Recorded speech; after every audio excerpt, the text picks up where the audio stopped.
Our first stop of the morning finds us in St. Mary Eglise. And you may have seen The Longest Yard, or The Longest Day, I'm sorry, where the movie where the paratrooper gets caught up on the cathedral, on one of the spires.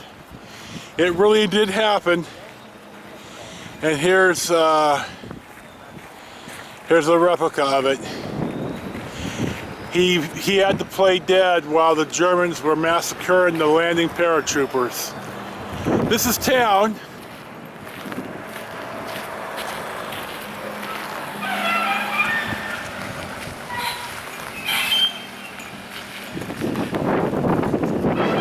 We went to the pharmacy, got a little something. I think I made myself clear. We'll see.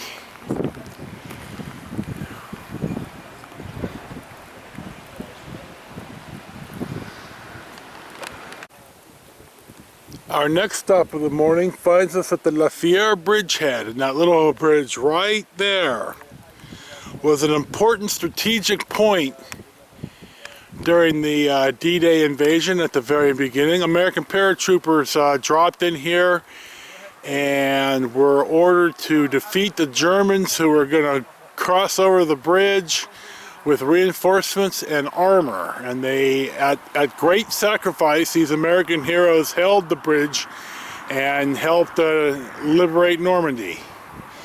The Germans had flooded these fields to try to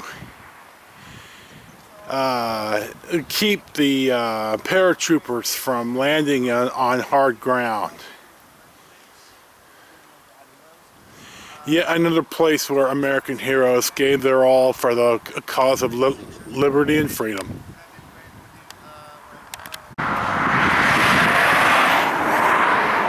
We're on the way to Utah Beach, and we were going to look for the Band of Brothers monument that's out here, and in a fortuitous sighting, we found it.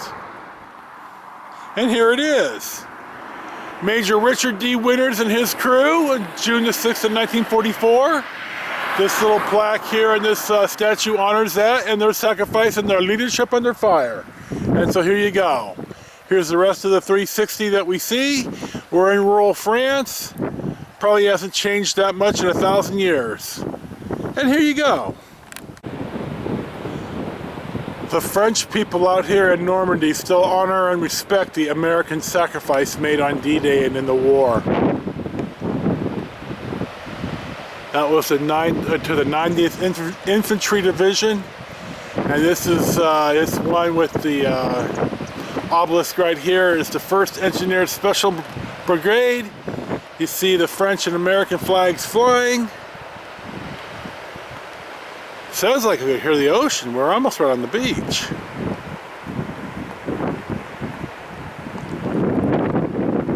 Yeah, another bucolic scene of rural France.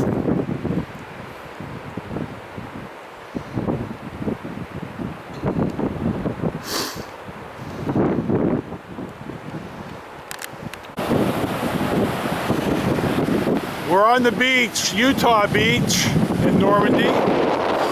Another spot where brave American heroes gave their all for liberty and freedom, for the French, for the Normandians, and for the U.S. as well.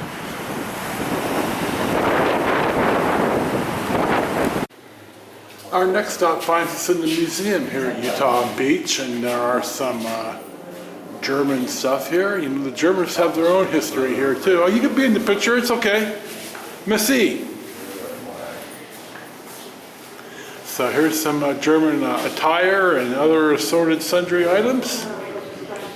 There's even a couple of German cemeteries out here, but I don't think we're going to them, and I don't know how many people actually come and see them. Germans probably do, but that's about it.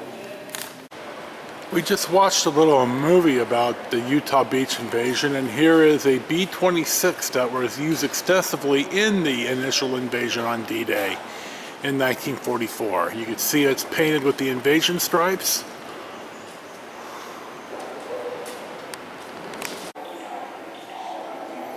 Here's another display of the defenses in a amphibian craft used by the Americans.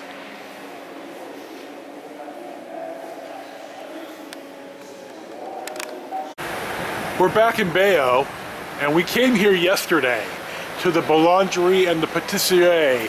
I don't know what the Calmandises is, but I think Jardin is a garden. So the guys are in there now. I got my stuff first. It was very good yesterday. I had some type of like open-faced bread, kind of, sort of, the toppings on top, like a half a pizza slice, but French. And I had a flan, which was just delicious. And then I also had a couple of croissants just because. I'm glad we went to the pharmacy early because back in St. Marie Eglise, because they're closed. I retract that. They're open. Here we go.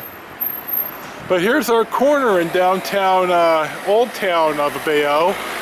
There wasn't really a lot of damage done in the invasion of 1944 because the French resistance reported to the Allies that the Germans weren't here. So there really wasn't a reason to bomb here, and the town escaped relatively unscathed.